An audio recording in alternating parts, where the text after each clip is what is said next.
Hi, everyone. My name's Janelle Riley. Thank you so much for joining us for this press conference with This Is Me Now, a love story. We're joined today from press all over the globe who have provided questions about this cinematic original, and I'm so pleased to welcome today's guests. Joining us, we have director Dave Meyers and producer and star Jennifer Lopez. Thank you so much for being here. Thank you. Thank you, and congratulations on a beautiful, personal, exciting work. Jennifer, this is unlike anything you've done before. Can you talk about how your album drove the idea for this original and why now is the right time to share such a vulnerable project with the world?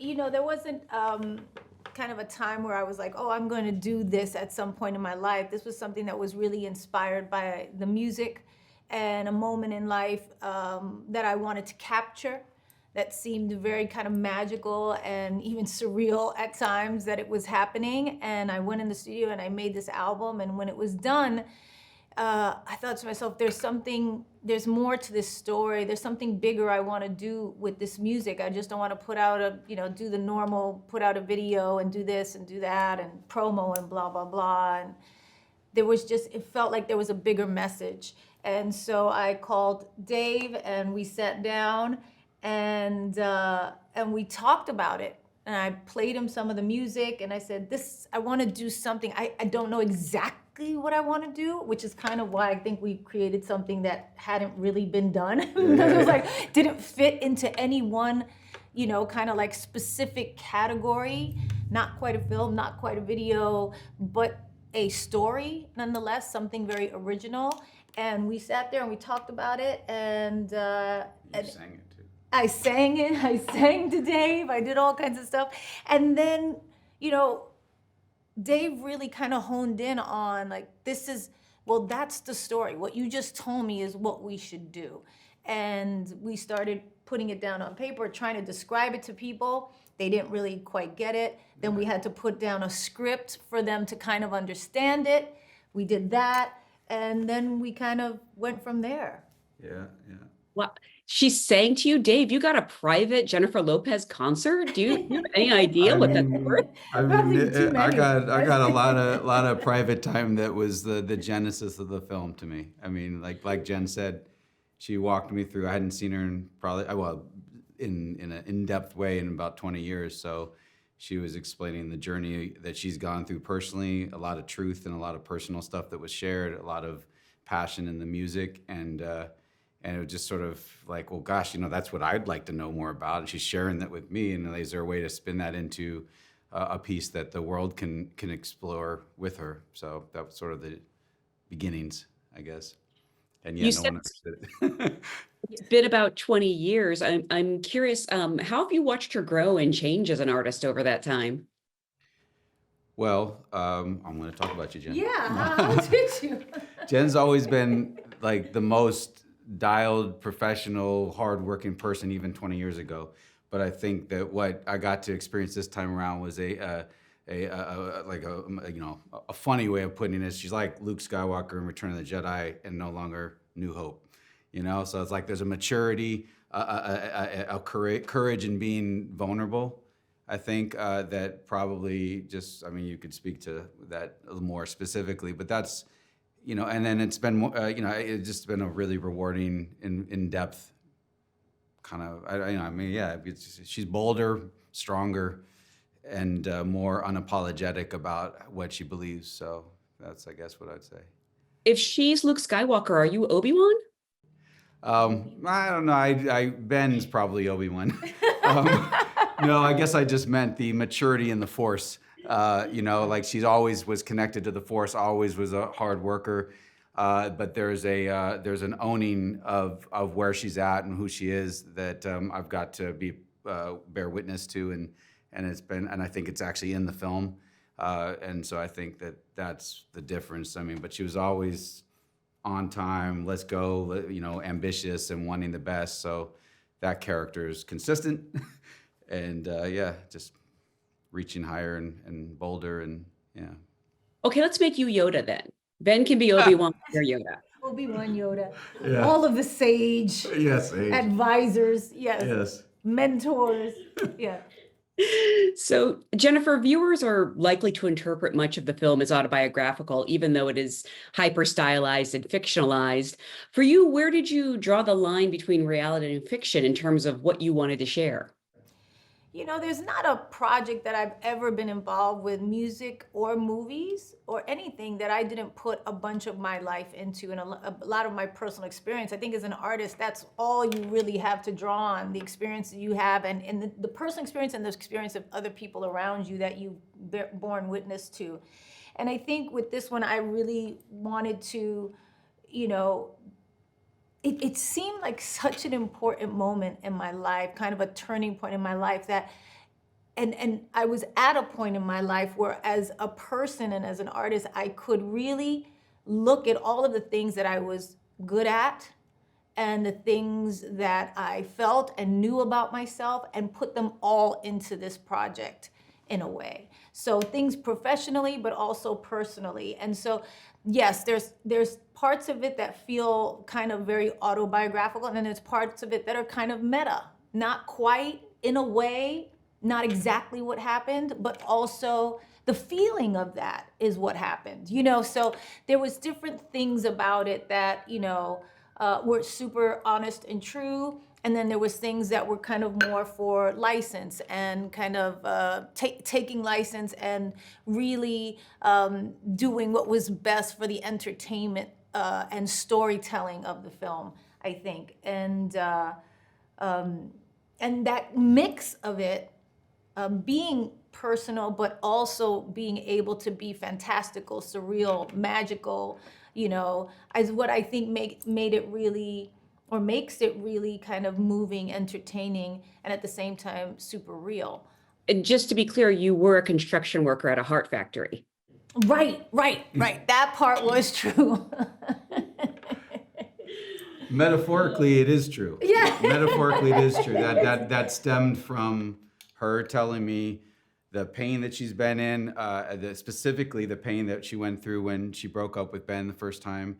There was a lot of honesty that she was shared in that first meeting, and so the Heart Factory became sort of a Titanic level meltdown, which was a metaphor for what she was giving me as far as her truth. So even the metaphor of sci-fi parts of the film stem from a scent of Jen's real story. Yeah, the truth. I love that. I think that translates because I got very emotional, even though like it's a fun, you know, more upbeat number. There was something about it that like really spoke to me, even though it was metaphorical, which is what I think art does. Speaking of, we have a question about, were there certain musical films that inspired you or that you drew inspiration from when you were making this? I mean, for me, every musical film that I've ever seen, you know, I'm a huge fan of musicals. My mom was a huge fan of musicals, and I grew up on them. And so between that and growing up as well in the 80s and 90s with MTV and all the epic music videos that were made at that time, and combining all of these experiences together, we were able to make something that I feel is like really fresh and new. But definitely, I mean, every musical. I think, you know, from Funny Girl to West Side Story to, you know, The Music Man to every Disney movie that I've seen that has music in it, Beauty and the Beast, everything. There was touches of all of those things in there, plus the acting that I do and the dramatic films that I grew up on. My mother was, again, a huge movie buff. And I just had and then there was, like I said, the music of the MTV generation that really inspired. Like I think these days you have a lot of videos that are made for like no money on an iPhone, and that's a different type of artistry. But when you grow up in the kind of it's like growing up in the golden age of music videos, right? The golden age of cinema, you know, there was a different kind of imagination and idea that I have about these things that I wasn't willing to let go of and try to make something even more kind of epic in a way. And David was the perfect partner in that because he's such a kind of visual genius. What he did on this film, from taking a lot of these scenes that were shot in green screen to where they wound up, was nothing short of miraculous. on the budget we had. I mean, because we had a sizable budget, but it wasn't the budget of a 50 or 60 million dollar film, which is, to Yeah. me, this kind of looks like that with the special effects that are that good in this. So Yeah, and I think picking up from that, I mean, obviously Jen performs all that inspiration in the film from all the various musicals that have inspired her.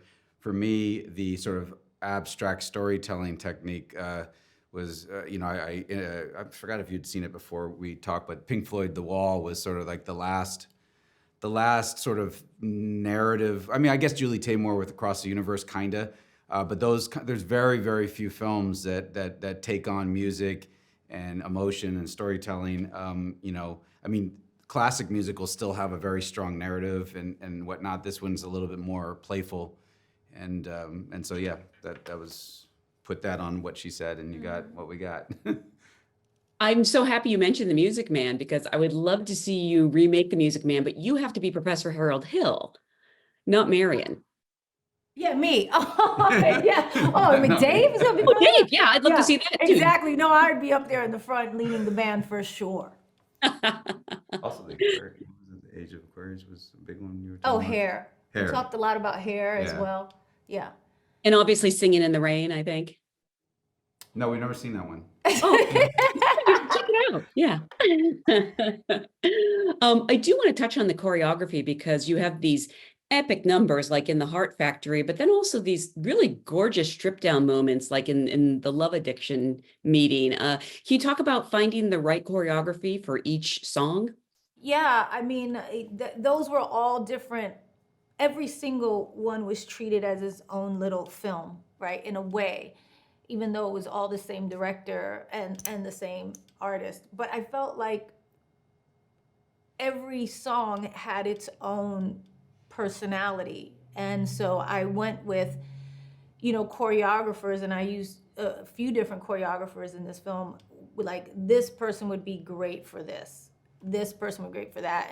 And Tessa was the perfect person to do Broken Like Me. I did want it to be in a kind of contemporary style, obviously because it's a ballad, but I had never danced that style before, and I was very nervous about it. And she was like, you can do this, you can do this. It's all about feeling and emotion and letting your body move from that. And she was great with me and choreographed this beautiful piece. I thought it was amazing and one of my favorite moments in the film. There's a real melody, though, right? That Jen's showing off in the film, and that's a unique thing that's specific to her. And I think that's, so she is talking about how she curated that, but I think the aggregate walkaway is like, it's all these different styles. It's she's breaking her back on some of these dance moves and just killing it. So it's a sort of, I think the collection of like the crayon colors of her ability is the film sort of serves as that too, which in the music world is really important to like that the brand and the artist are sort of like the same. And in the movie world, there's emotion. So we sort of blended those two things. We have a question. It's actually directed at Jennifer, but I'd love for both of you to answer. What was the most challenging part of bringing this project together, and what was the most surprising? Everything was challenging about making this movie, from getting people to understand what we wanted to do, to getting it made, to doing it in the amount of time. People felt like, some of my fans who knew that it was coming were like, what's taking so long? But the kind of the computer graphics and everything that were done on green screen were done in a record amount of time. It was I mean, there was everything, kind of like the rehearsal period. We had a choreographer, and then the choreographer wound up and had to go do the Super Bowl, and so we had to replace this. There was just like so many challenging things. The writing of the script. Well, now we have to write a script. Yeah. It's like everything about it, every step of the way seemed to be a roadblock that we took as a challenge that turned into elevating it into something that we, didn't even realize it was being elevated into, I think. Yeah, and I guess I would say that Jen's like just drive. It's almost like the more impossible it was, the more she's all for it. Don't tell me I can't do something. Yeah, That's all. yeah. It's just it's a very simple thing. So there's a couple of very funny, not funny, very big markers along the way that, like there was a very, very sweet and mentor level conversation with Ben talking to both of us saying it couldn't be done in the way that we wanted to do it. And Jen just kind of looked at me and like, okay, we're gonna do it, And so like anytime, and I think when everybody passed on the film originally, she shopped around town with Ben and I was getting the update that, oh, this might be bleak for us. And Jen's like, fuck it, we're going to do it. And she's funded it herself. And so I just think that Jen's spirit of rising above anybody that says no is why she's here. It's why she is who she is. It's why she's just, yet again at the doorstep of something new. And so that was evident for me as a partner to her. It was always, my impossible was a little less than her impossible. I just had to make sure the green screens had good effects and that I could keep up with how fast she likes to work. So. I have a lot of questions about your cast, and I don't know how specific you want to get into it or how much you want to reveal, but you have you're surrounded by all these great actors. I would think just coordinating schedules would be a nightmare, but what was it like to, show up on Forgot set? about that challenge. Yeah. Right. Yeah.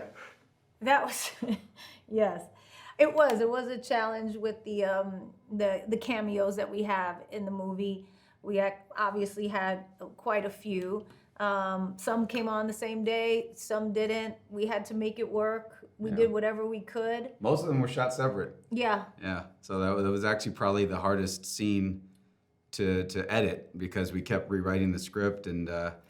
And a lot of them were personal friends of Jen's, and so there was a lot of like Jen had to switch out of performance mode and kind of come join me and kind of hold their hands and trying to, because they didn't understand what they were doing, and they were out there wearing funny costumes on a green screen. Yeah, and they were like, "What am I doing?" And I was like, "Just trust me, it's gonna be fine. I would never make you look crazy, and if it looks crazy, we'll throw it in the garbage. Don't worry about it." But luckily it turned out well, and a lot of them have seen the film already and are so excited. And I mean, the reaction has been, with everything that we've been through, it's so kind of like satisfying to know that people love it. And Jennifer, we have a question. How do you see this project fitting into your larger body of work? And how does it represent a new chapter or evolution in your artistic expression? It's kind of me, and Ben kind of said this to me. I was like, I don't write, I don't do this. He was like, you do, you write, you direct, you produce, you do all the things, you choreograph, like you do all. Start stepping into that. Start owning that a little bit. Start owning a little bit of who you are. And again, we talk about a little bit about this in some of the behind the scenes footage that we have. And it was just how does it fit in? It ended a chapter and it started a new chapter for me. So it ended kind of this 20-year journey about a lot of questions that I had about love and being myself, a hopeless romantic, and what it means to really enter into a kind of healthier, more self-accepting phase for myself. Now, what will happen from that, I hope will be, and I know will be, even more wonderful things than what I have been so privileged to live up until this point. But again, what the movie shows is that has been struggles and there has been hard times that nobody knew about, that I kept to myself, and kind of gaining the confidence to be vulnerable and to admit certain things to the world, I think has only kind of made me more comfortable in my own skin and kind of empowered me in a way to step into this next phase of my life as an artist and as a human being, that will be a whole new chapter for me, of feeling more free to express myself in a lot of different and, kind of exciting ways. Well, I can't wait, and please don't wait another 20 years to collaborate again. I know. That will definitely not happen. And I want to remind everyone that Amazon MGM Studios is going to release the cinematic original, This Is Me Now, a love story, exclusively on Prime Video globally, February 16th, 2024. Thank you so much for being here. And again, congratulations. Thank you. Thank you guys, everybody who's out there right now. Thank you.